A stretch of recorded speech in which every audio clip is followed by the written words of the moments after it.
سلام دوستان، وقت بخیر.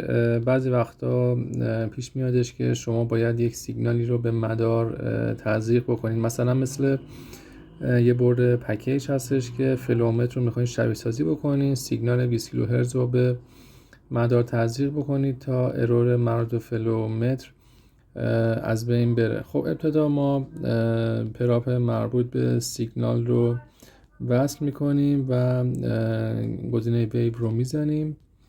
خب این قسمت وارد میشیم. حالا در این ناحیه میتونیم انواع اقسام ما سیگنال ها رو انتخاب بکنیم و گزینه F2 برای فرکانسش هستش که از این قسمت هم میتونیم مقدار فرکانس رو افزایش بدیم. خب من اینجا به وسیله یک بلندگو این رو به شما نشون میدم که تزریق سیگنال به چه صورت هستش.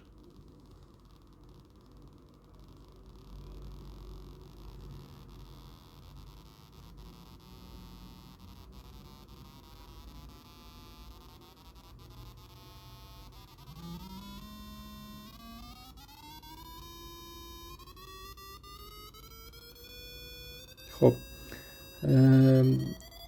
خیلی وقتا حالا شما یا در کارهای مخابراتی یا حالا جاهایی که قرار سیگنال رو خودتون ارسال بکنید میتونید از این گزینه فانکشن جنراتور هم استفاده بکنید.